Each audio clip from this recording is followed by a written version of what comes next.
Adam Reamer. Where are all my friends? This is an exciting one because we have a lot of mutual friends and somehow have never properly met. And when we connected just over the internet, I was like, wait a minute. What's all this cool stuff you're doing over here? How do we have all these mutual friends?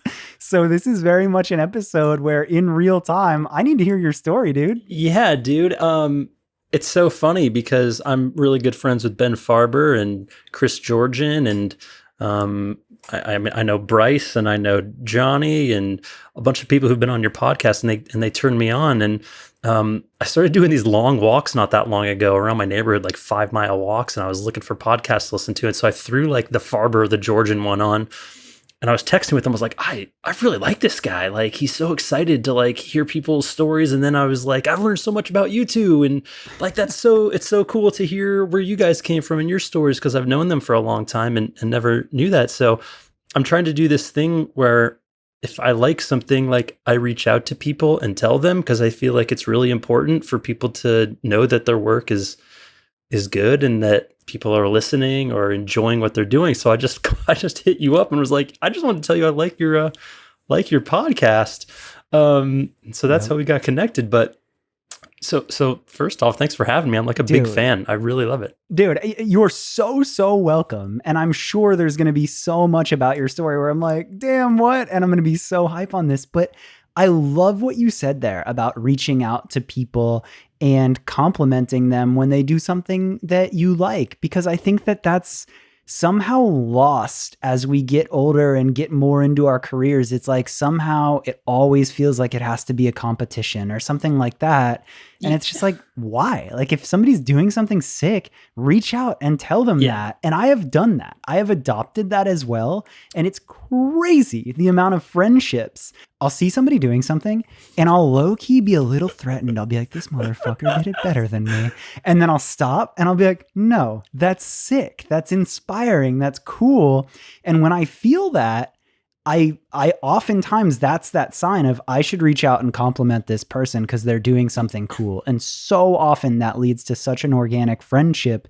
And it's a reminder not to be like some petty asshole that's like too threatened by things that you just won't admit to yourself. Yeah, no, you're right. And it's such a hard industry that we're in that, like, when people are doing cool things in it, you know, it feels like it should be a super rewarding industry, but it's not always. And so when people are doing cool things, I think it's really important to let them know. And yeah, the being threatened thing, like, yeah, that was something I probably dealt with for a long time. And now, like, I use feeling threatened as like a motivator. Like, I love when I have like a really good intern or a young kid out of college who's a coordinator or whatever, and they're awesome. Like, it always makes me better, you know, being around great people, it pushes me to be better, but that's something I've learned over 13 years. So.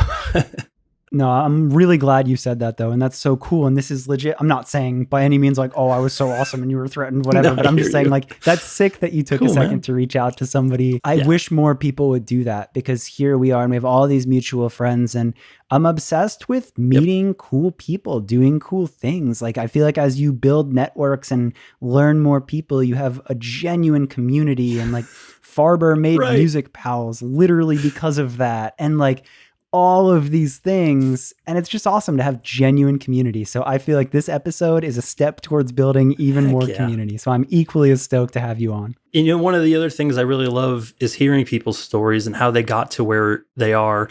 Because again, I work with someone like Ben, and I didn't know his background, and I have major imposter syndrome, and I'm always thinking like, gosh, I don't deserve to be here. I don't deserve to have what I have. But when I hear other people's stories, it's like, okay, like they're not so different than me. So again, it's cool that I get to kind of come here and talk about where I came from.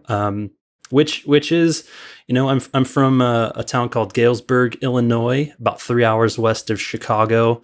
You know, my dad was a music teacher, taught first grade through high school choir and music, owned his own piano tuning business. So music was kind of always around. And long as I can remember, I wanted to be a drummer. And, you know, when I was in third grade, I got my first drum set and took lessons and really fell in love with that. And, you know, I was also big into sports. I mean, I was a huge hockey player and played varsity soccer in high school and baseball, of course. But I loved playing the drums on the side, and I didn't really fall in love with music really until about seventh or eighth grade. My friend Ben gave me the Wallflowers CD, or told me about the Wallflowers. And I and I remember taking, it was like a safe band. I could listen to it with my parents around, and it was great. And it was Jacob Dylan and Bob Dylan's son. He was Yeah. just a great songwriter. And Bringing Down the Horse is just like an iconic album. And it's funny because one of my best friends, we used to play basketball in his driveway and listen to music, and he went out and got the Godzilla soundtrack because the Wallflowers were on it. They had they did a cover of Heroes on the soundtrack, and we were playing basketball in his driveway, and we were listening to that soundtrack, and this song came on with these heavy, just crushing guitars. And I was like, what is this? And it was Brain Stew by Green Day. And my mind was shattered. I mean, I remember this was the eighth grade, and I remember this moment like it was yesterday, and I was obsessed immediately. Like, oh my God, this is the greatest thing I've ever heard in my life. And then a few weeks later, we went on a field trip to Washington D.C., and so we were at this mall, and I was like, I can buy whatever I want. My parents aren't here. Like, I can get anything, and so I bought Dookie, and I again remember taking the CD to the bus, putting it in my Discman, and Burnout comes on, and I had chills, and I just couldn't believe what I was hearing. It was unlike anything I'd ever heard. I loved it from the second that first note hit, and I wanted to tell everybody about it. I remember going back to the hotel room and like playing it on the stereo, and like we had like a dance party in the room of like moshing to Dookie, like a bunch of dorky eighth graders.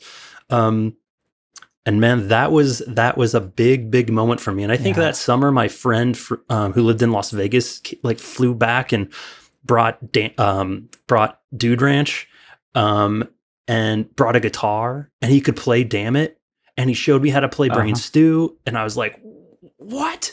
Like, you can play these songs? And I went out and bought like a cheap $100 Squire Strat and taught myself the guitar. And man, really from that moment at the end of eighth grade, I was just hooked, and I was obsessed with music, and I was obsessed with punk rock.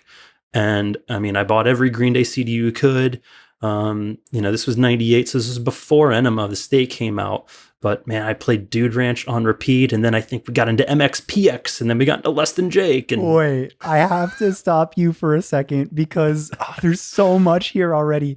You mean to tell me that you got to like be a fan and buy Enema the day it came out? I remember it so well. It was funny. It was my birthday a few weeks ago, and one of my friends from high school, one of my good friends, wished me a happy birthday, and posted a photo of us when we were like 16 or something.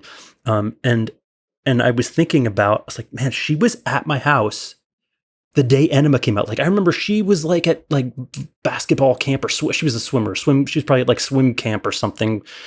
And she brought a friend over, and they were at my house, and we were watching Blink like on MTV or whatever they were doing. Like, there was something. And yeah, the day Enema came out, I remember it well.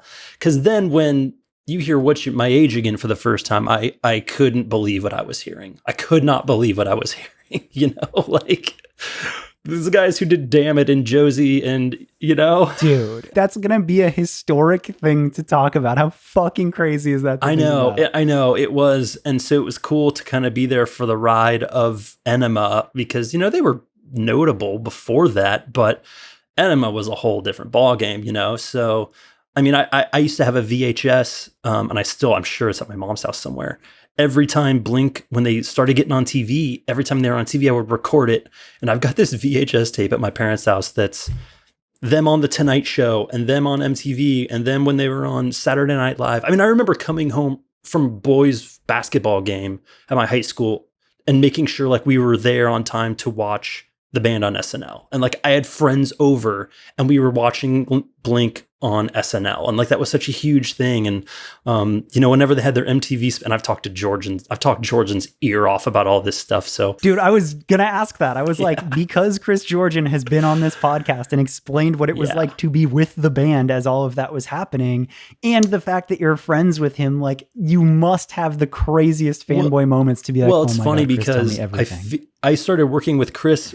He works for Pat Magnarella, Green Day's old manager. So like that was a crazy day for me when I was working with Chris and Pat. When I started working on the Goo Goo Dolls, who they manage, and when I was at Warner, and I love liner notes. I'm still to this day obsessed with liner notes, and I used to have a whole rack of CDs back here, my old CDs. And one day, every now and then, I'll flip through them and just kind of look. And I was looking through either a Newfound Glory CD or a Blink CD, and I saw Chris's name in there. I'm like, what?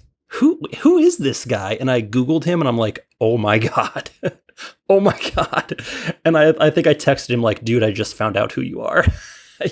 That's so crazy. So then that's how you guys became friends, or like how did that, that's just, I love that you guys are friends, because it's the same with Ben. Well, Ben Farber is also a massive fan. That's how I met Chris. And then Ben and I would talk about, pop punk and Blink and all that all the time. And Ben, I think, really helped kind of make Chris and I become more than just colleagues. And we have a text thread together, the three of us, and it's called like Pop Punk's Not Dead or something like that. And it's got the Blink logo on it. And all we do is talk about pop punk on there. Wait, I should actually say though, because we are kind of getting meta on the Where Are All My Friends podcast, which is crazy. So if there is anyone who's just now listening and who hasn't followed with all of these episodes, the reason that this is absolutely insane is Ben Farber, who works at Warner, was on the podcast, massive fan of Blink-182, very close friends with Adam. And then Chris Georgian was on the podcast, and I cannot believe that I did his first ever podcast, but he was on the podcast and shared all of the stories of Blink-182 and managing them back in the day. And so that's why all of these worlds are coming together right now, and it's just insane. So if you're listening to this and you needed to be caught up, all of those episodes are there. But that's what we got pretty deep there. I do want to get to your story more too, because I'm really, really interested in you, and you just painted a picture so well of the most genuine, authentic fan of music. And that picture that you painted is so relatable. Like, as you were saying all that, I was like, dude, I remember the first time I heard Green Day Dookie. Like, I got that CD in the mail, and like, I didn't understand that. And I got an MXPX CD at the same time, and I got Enema, so it was a little bit after you, but I didn't know what that was. And I was like, what? Like, this isn't music from the radio. And like, I was just skateboarding, listening to that. And you said something too that like really made me feel something, where music wasn't just Spotify accessible. Like, you couldn't now, like, you just go listen to anything. It literally doesn't matter. Just search anything. But the fact that you were on a trip at a mall and you were like, oh, my parents aren't here, so I can get this album. And that feeling of like finding that album, striking gold, listening to it and loving it, but also just like having to literally discover and acquire music. Like, I felt that way about Eminem, the Slim Shady LP. That was like treasure. Like, getting that as was even like, before what? Napster. This was before illegal downloading. Like, that wasn't even a thing when I got, dude, it's so funny. I had this out for some reason, but this is the actual Dookie CD right there. I've got it in my hands that I bought. And, but it was like, it was, that's the only way you could get it. You could listen to music. And I remember getting this album and flipping, the liner notes are destroyed in this thing. And I remember flipping through and then looking on the back and seeing 3300 Warner Boulevard, Burbank, California, thinking like, what's that? What goes on there? And we'll fast forward, and I got to work there, which was like the weirdest, craziest thing ever. But well, that was my next question, was you painted the picture perfectly of being that music fan. And then what? Like, how did that translate into your career? I never really thought of it as a career. I graduated from college, or from high school, and went to college. I was a terrible test taker. I was not a great student. I wasn't a bad student, but just didn't care. I wanted to go play guitar and whatever. And, a crazy thing happened my sophomore year of college. One of my best friends was booking shows at this college in Central Illinois. And he's like, yo, would In It for the T-shirt want to get back together and play a show if we can get like the starting line to headline? And I'm like, oh yeah, to open for and this is 2003. So I was like, yeah, if the starting line's going to play, yeah, we'll do that. And he couldn't get the starting line. They were too expensive. He was like, who else should I get? I was like, I just started listening to this band. They're from Chicago. Like, I think you can get them for probably cheap. They're called Fall Out Boy. And he's like, all right, let's see what we can do.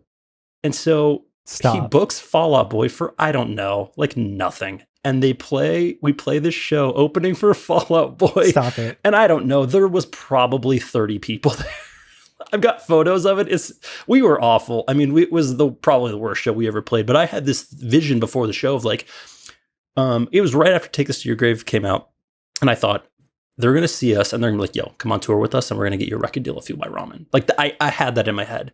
And we were so bad. And then they came on and just blew the house down. It was that moment I was like, okay, I'm not going to be a rock star. I got to figure something else out, like. Dude, getting shit on by Fall Out Boy in person was your realization. That is the best story. I know. And then, then that whole thing comes back around later in my career too. But, it's, and those guys couldn't have been cooler. I just remember Pete coming up to the front of the stage with his arms folded, just doing this to our songs. And I was like, oh, he was so cool because we were terrible.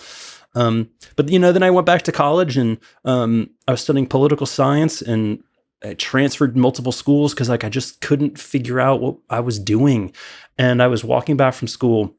I went to this college, Augustana College in Rock Island, Illinois, and I was walking back from class, of my political theory class, and I just remember thinking like, I hate this. I can't do this the rest of my life. So I got back to my house and I called my dad and I said, Dad, I want to leave Augie and I want to work in the music industry. And my dad was like, awesome. Let's figure out what the next step for you is. Right, exactly. What a dad. My dad was the greatest. Guy. And my mom as well, by the way. And he was a music teacher, so he knew about this college up in Minnesota, St. Paul, called McNally Smith, and they had a music business program, a production program. So literally that weekend, we drove 6 hours up to St. Paul. I visited the school. I was like, I'm doing it. And I left Augie and started there that summer. I immediately meet this kid, Brian, and he was in this band called Four Letter Lie, and they eventually signed to Victory.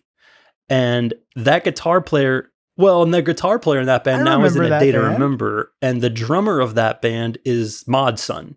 And so, like, it's just I was talking to Brian about this not that long ago. Like, what a weird thing. Like, I remember, like, you guys getting your record deal, and he introduced me to some other cool bands that I got into, and I was really into this band called Over It, and him and I bonded over It. They were this awesome, amazing pop punk band out of Virginia, and I think they moved to like Santa Barbara or something. They're on Lobster.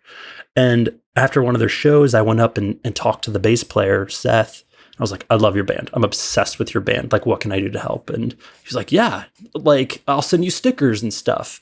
So him and I kept in touch over the years. And when I moved up to Minnesota, they would come and play up there and I'd go see them. And eventually I knew I wanted to get an internship. And so I hit up Seth, and they had just signed a Virgin at this time. And I hit up Seth from the band. He's like, where do you want an internship? We have all sorts of indie labels out here in Southern California. Like, where do you want to go? I know all of them. I was like, I want to go to the Militia Group. He's like, sick, done. Don't even worry about it. Got you. And so I got this internship at the Militia Group. This is summer 06. And the Militia Group was this cool indie label. They put out Rufio and Cartel and Acceptance and Copeland and, some really cool bands like that. And, I moved out to California for the summer and interned at the Militia Group. And I knew there was like 15 interns, and I was like, all these kids want these jobs. Like, how am I going to get a job in the music industry? Like they all want it. And, yeah. So when I moved back to St. Paul to finish off school, I started like reaching out to, there was a band from Philadelphia called Capital Risk, and they were like 16-year-old kids. And I really liked them, and I hit them up on MySpace, and I was like, I want to help you guys out. And so I was kind of like managing them, but like kind of not really, more just like we talked on AIM all day, every day. And through them, I met this guy, Jeff, who was like a former A&R guy at Epic, and he was starting his own independent label. And I started like kind of working for him for free. He was in Buffalo and I was in St. Paul. we would just talk over AIM, and I would help put press kits together, and I got like interviews or reviews on like absolutepunk.net and stuff like that. And I somehow secured like a licensing deal with MTV for some of these bands, and they got like played on like The Real World. Like, I don't even remember how I did it. I remember going to Kinko's and like FedEx or faxing agreements over and just signing and being like, I have no idea what I'm signing right now. By the time I graduated, which was '07, I had a pretty decent resume with all this stuff on there, even if some of it was fake or whatever. I moved to LA with no job. I just got literally 10 days after I graduated, got my car, moved out to LA, got an apartment with a friend I went to college with, and started applying for jobs for everything. And I just sat in my apartment and applied for jobs, probably 100 jobs. I got 2 callbacks. One of them was some management company that managed like comedians. I don't even remember what it was called. And then the other was this marketing company called Machine Shop. And I went in and I discovered it was owned by the band Linkin Park. And they were looking for a assistant for the girl who like ran the company. And so I was like, yeah, sure. And so I went to go work for Linkin Park right out of college. And at that time, I mean, they were one of the biggest bands in the world at that time. I mean, they still are, but they were peak. What album cycle was that? Peak at that time. Minutes to Midnight. It was right after Minutes to Midnight came out. Wow. So they were established. Did like a million albums the first week. Like that. They were huge. Yeah. And I wasn't a Linkin Park fan, but of course I knew who they were, and I was familiar with the biggest songs. And but it was interesting, learning about them, and I didn't know how big they were. I remember a couple of weeks after I started, one of the girls was like, hey, you want to go to the show tonight? And I go, sure. Like, where are they playing? And she said, Staples Center. I go, well, like, who are they opening for? She goes, opening for? Because like I had no, and then I went, and it was the first time I ever saw them, and I was like, I know all of these songs, and I've never owned a Linkin Park CD. And it was like, that's how big they are. Like, that's how big they are, that I know all these songs, and I've never went out of my way to listen to them, So yeah, man. And I just worked my way up. I watered plants. I got groceries. The guitar player, if he would need help with his uncle's computer, he would come over to like call me and say, you need to go to my uncle's house. And I would like help his uncle fix his computer. Just like fucking anything. But I didn't care. I did not care. I was in LA working for one of the biggest bands in the world, and they were paying me, and I was like, I'll do whatever. I just don't care. This is like the greatest thing ever. And it was so hard. It was really hard. It was the hardest job I've ever had in my life. A really demanding band that just expects the best out of everybody. Also, the best education I could have ever received is from those guys. I worked my way up, and digital wasn't really a thing. Like, MySpace was out, but like, I started their Facebook for them. I started their Twitter for them. I started their Instagram for them. And I kind of saw that need and said, let me like just run all your digital stuff for you. Whoa, smart. So I did. And eventually it just became my job, was like, yeah, all right, you're the digital guy. And on their website for years, I would post as me. It would be like, Adam, Linkin Park announces a tour, and they kind of let me be the voice of the band, and that they liked that the fans knew who I was. And, I could talk to the fans in a way that not a lot of people could. I mean, they all had my cell phone number, and if a fan site leaked a tour date, I could hit the kids up and say, hey, you got to take that down, man. And I would also give them a little information early. And because I knew if I gave them something, when I needed a favor from them, they would be scared that I would like cut them off, So, and I still talk to those kids. The Cubs are playing the Braves right now. One of these kids is a huge Braves fan, and we text back and forth about it all the time. But that's so man. So like, cool. That's really how I got into digital. Like, yeah, what? Like that's yeah, and amazing. I had no idea. And again, this is why I love doing this podcast, because things like this happen. I'm like, what the fuck, actually? But like. Dude, there's so much in that story that just feels like you were so authentically doing it for the right reasons, where like you were just a fan. You're like, I don't give a fuck. I'll go fix this computer. I'll go do this. I'll go drive here. I'll go do that. I don't care. And then finding, it wasn't even like, it sounds like some crazy master strategic plan, but just naturally seeing that opening of, hey, somebody should run your MySpace. Somebody should do this, and doing it and doing that so organically, like, damn it, that's cool. And I love that it paid off for you. Yeah, man. And it created a real, what's funny is I remember Mike from the band hit me up one day and was like, early on, and was like, hey man, I want you to get on the message boards and talk to the fans about, there was a hurricane that hit or something. He said, start a conversation about that. I said, oh, okay. And it was the first time I'd ever gone on the message boards. And I went on and I just said, hey, I'm Adam, and da-da-da. And the fans just tore me apart. They're like, who are you? We don't care. Like, they were so mean. And I was like, okay, you need to have trust with these fans. Want someone that they can rely on, and you've got to earn their trust. They don't care that you work for the band. You've got to earn their trust. And I took it really, really seriously and really worked to have an amazing relationship with these fans. Over the years. I mean, if you look, I don't know how many Twitter followers I have, like 25,000, and they're all Linkin Park fans. And I still take it really. I was talking to Ben about this just last week. I said, I always think about that before I tweet something or post something. Like, even though I don't work for that band anymore, I'm still representing that band, and everything I post in the world like needs to be a good representation of that band. So yeah, it was a great lesson, and eventually it led to, I ended up going on tour with the band, and I did all their meet and greets every night. I toured the world with those guys, and we did these amazing fan club events. We did everything. We were in South Africa and New Zealand and Japan and Russia and Ukraine and, everywhere. We went everywhere for a couple years. And again, just an experience I never imagined I'd ever have, like touring with one of the biggest bands on the planet.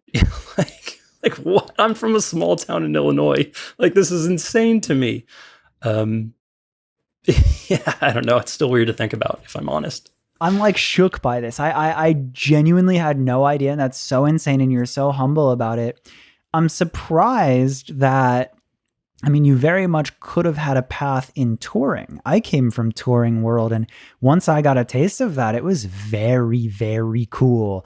And I always gravitated towards that. Yeah. I'm surprised that you didn't become full tour guy, especially having experienced tour on that level. Yeah. And I think that was part of it, is because the way we were touring was, in Europe, if we were doing festivals, charter flights, which aren't glamorous, by the way. It's just, I hated flights actually, because it's hard to sleep on. But, in tour buses and staying in really amazing hotels, and like everything's taken care of for you. And I knew, especially talking to some of the other roadies, they were like, by the way, this is like about as good as it gets. Like, and so I knew like that was pretty special. The band took really, really good care of us. And it was also really hard being away.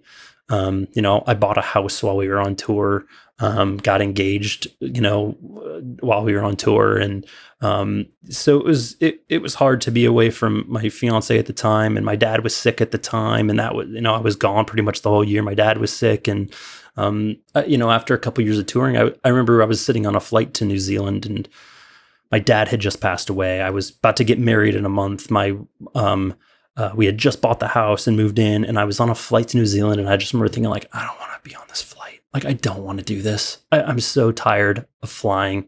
And I was only going to be there for 2 days or something. And yeah, it wasn't long after that I hit up my buddy at Warner, Casey, Linkin Park's label. And I said, yo, man, I'm just looking for a new gig. I think it's time for me to do something else. He said, come on, work at Warner. I said, no, I don't want to go work on a major label. No, that sounds awful. He said, no, just come in. And I went in and I talked to them, and I was like, you know what? Like, why not?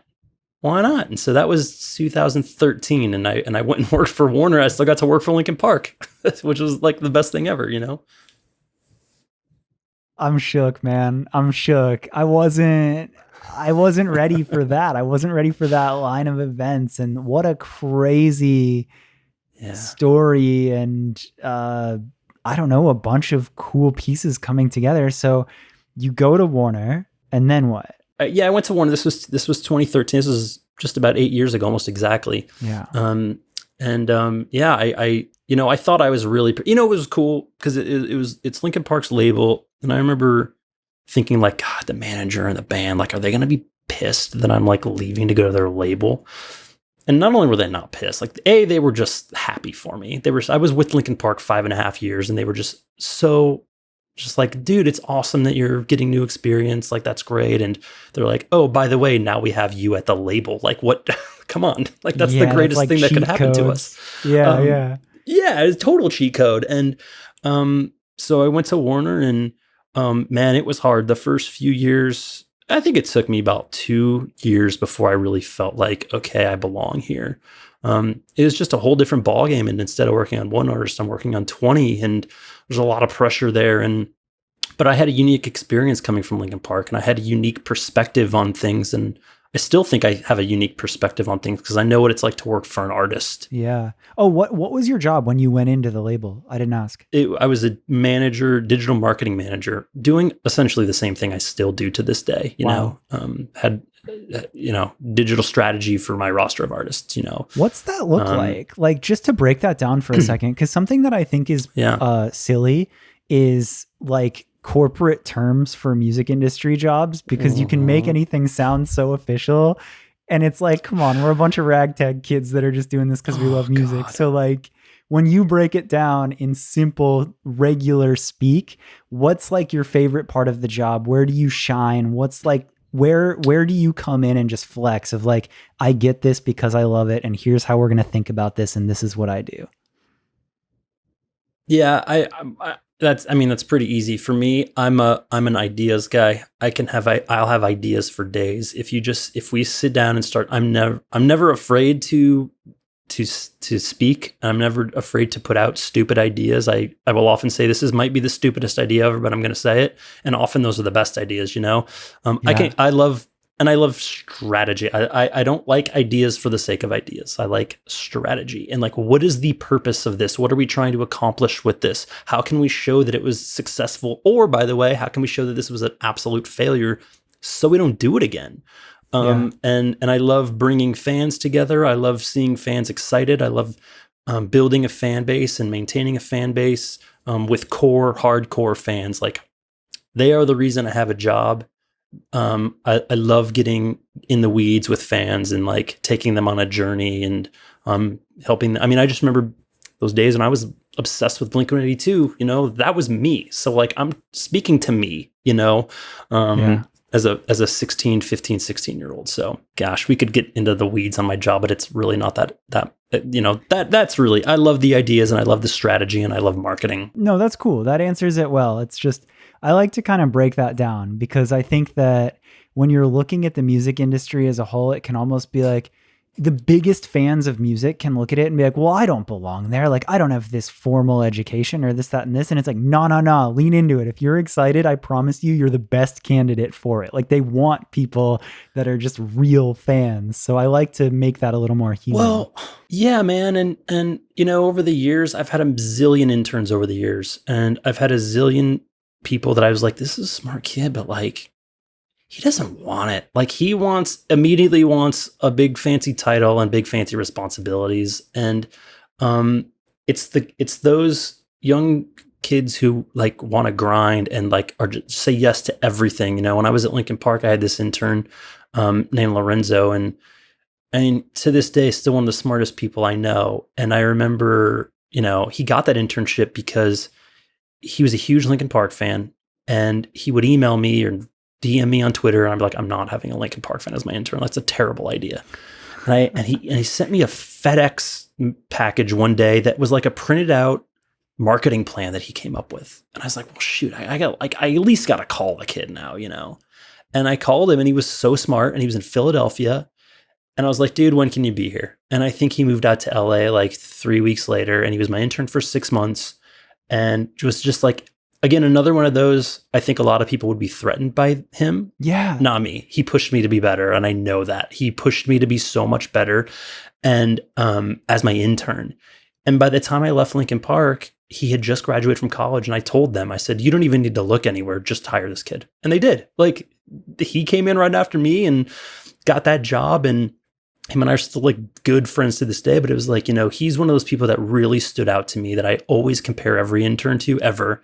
And there's been a few of those. There's a kid there's this guy at Interscope, Parker, who was our intern at Warner, and the kid, we knew immediately this guy's a rock star, and now he's crushing it over at Interscope. And it's just people who aren't afraid to try things and to do things, and they don't expect anything. They just want to do good work. Mm-hmm. Mm-hmm.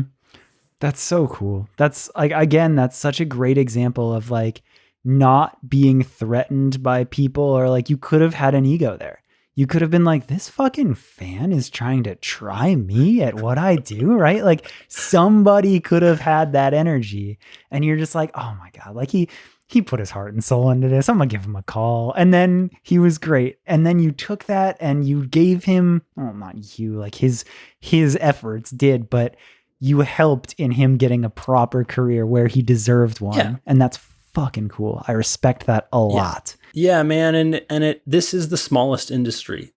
It really, and you and I are a really good example. Everyone knows everybody. If you don't know somebody, you know somebody who knows that person. It's just a fact, and treating people well. And by the way, when I was an assistant with Linkin Park, it was a really, really tough, demanding job, but it was like the best thing that I could have ever had. It was a really tough few years when I did that.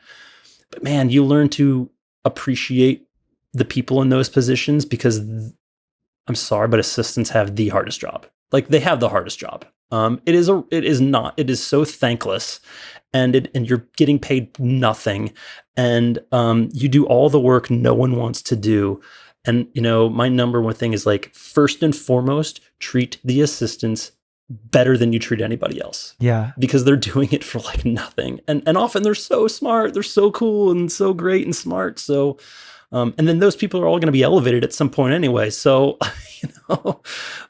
just treat people well. It's such a small industry. It's not that hard to just be a good dude, Dude, I can echo that so much though. And I don't know how exactly to say that, but I love your mindset in that, because I think that you're doing it for all the right reasons, but I think that comes from being a genuine fan of music and having genuine personal security in what you do, where you're not threatened by everyone and you're just like, dude, there's plenty of room for all of us. You're a fan. I'm a fan. Let's go. Yeah. That's that shit I love. And I really I get that energy from you, and I like it. Yeah. And I mean, to be honest, it's kind of what got me to where I am today. In January, I left Warner Records and I moved over to Elektra, which is Roadrunner, Fueled by Ramen, Elektra Records. Yes. And I mean, Fueled by is one of my favorite labels of all time. I literally did a college, in my freshman year of college, we had to do a report or a presentation on like our favorite company.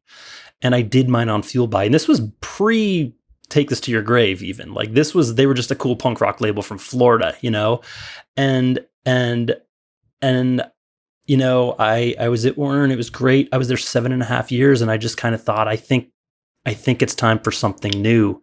Mm-hmm. And I saw that Elektra was hiring, and they're based in New York, but I was like, well, who cares? Like, I'm in LA, but everyone's remote. I'm just going to see what they say, and it worked, and they were stoked, and I was stoked, and I got hired there at the end of the year, and now I get to work at like one of my favorite. I still can't believe I work at Fueled by. Like I can't believe I work here. I'm working on 21 Pilots, and I was going to say, does that mean that we have even more Where Are All My Friends crossover because of Minardi? Yeah. Okay. Yeah. I mean, the reason I really got my foot in the door at Elektra was because I hit up Ben and George and was like, you guys know anybody over there? And of course they're like, yeah, we know everybody over there. And so George is like, I'm calling the president right now. And he literally called Mike Easterlin and said, you got to get this guy over here. Wow. And bugged them about bringing me over. Yeah. And so again, those are my buds that, like looking out for me, and without them, like, who knows, a million people applied to these jobs. But when you get a stamp of approval from Chris or from Ben, it really goes a long way. So Dude. Yeah, I'm over here now, and I'm getting to work on like 21 Pilots, and I'm just doing the Gojira album that's out tomorrow, and I'm working on Slipknot, and got all sorts of just really cool stuff. So it's been a blast over here. It feels a lot smaller than Warner, which is so fun. It feels like a big indie. It's great, Well, that's what I've heard. Like, it's funny because out of all of the mutual crossovers, I think I've said, hey man, I've heard great things once to Mike Easterlin at a Tones and I show. I think that's the most that I've been like, what up, man? But I just hear that he's just such a rad leader of a team, and he's so incredibly cool to work with. And then there's another Where Are All My Friends alumni that plays into this, and that's Chris Ruff. That's right. who is Yeah, Chris friends Ruff is with over there too. Georgian. Yep. I mean, well, and who isn't Chris Georgian friends with? Yeah, okay, yeah, that's fair. But yeah, no, and you know, the leadership over there, and Mike Easterlin and Greg Nadel, like, you know, they really set a cool tone, and you know, the culture there is real, and it comes from the top down, and it's just been so cool to be there for the last 4 or 5 months. Dude, that's so cool. Like, just all along, like, I love hearing stories when genuine people who do what they love kind of follow a path that leads to cooler and cooler things. And it's just inspiring for me to hear. You know, I hope that everybody listening to a podcast like this is just like, damn, yeah, like, stay authentic in what you're doing and these things will play out. And I love having stories like yours reaffirm that. And I also cannot believe that we have not crossed paths with every freaking mutual friend in the world. I am truly blown away by that. I'm a bit of a hermit and never like leave my area of LA, so that's probably why. But yeah, but still, when we got to hang soon though. Yeah, that absolutely needs to happen. So another piece that I like to sometimes end the podcast with, it's a fun question that always gets a really interesting answer, is if you were to go back to any part in your career or your life throughout all of it, where maybe you felt the most turmoil or uncertainty or doubt, where is that point? And what would you tell yourself now after you've been through it all? Oh man. You know, I was so looking back, knowing what I do now, I think I would have been really if I knew what I knew now 14 years ago, 15 years ago, I don't think I would have pursued this because I know how hard it is. And I know that it's really hard work and it's really hard to get into these positions. And yes, it's a lot of luck how I got to where I am. A lot of hard work. I still feel turmoil and I still feel like it's all going to be taken away from me any day, even though I've got a 13, 14 year career. And I've done a lot of great things with a lot of great people. I still have such bad imposter syndrome, you know? And so, again, it's one of the reasons I really like listening to your podcast is hearing other people's stories, because, you know, we all come up and we all come from way different backgrounds, and, you know, we've all had success. And, so, you know, it's almost like now I just kind of wish I could tell myself now, like, dude, you've earned the right to be here. You know what I mean? Like you're good, man. Like, no one's going to call you and say, hey, we found out that you're not qualified for this, you know? Yeah. So hey, we found out you're just a fan. It's all been turmoil. There's been so many tough, right. You know, there's been a lot of really tough days. And I think I've learned lessons from all the really tough days. I wouldn't change a thing. Like, I wouldn't change a thing. Even the worst days of my career, you know, had a purpose behind it. And, it never gets easier, I don't think. I love that you just said that, because I am so surprised by how many close friends feel that imposter syndrome feeling, myself included. And through my eyes, the friends that have talked to me about that, I'm like, you're joking, right? You're the best one at that. Right. You're the one, like, of all people right. to have imposter syndrome. Like, there's certain jabronis that should feel it because I don't know how they got here. But the ones that are so right. good will oftentimes have that feeling. And it's just, again, I'm so glad you shared that. And you're so honest about that, because I do think that that's reassuring to hear that incredibly qualified, good at their jobs people all feel that. And I think it's the best thing that I could have too, because it motivates me. I never just sit back and think, well, like, I've got a resume to like go back on. Like, I don't need to do this extra work, because I constantly feel like I'm going to be told I've been caught.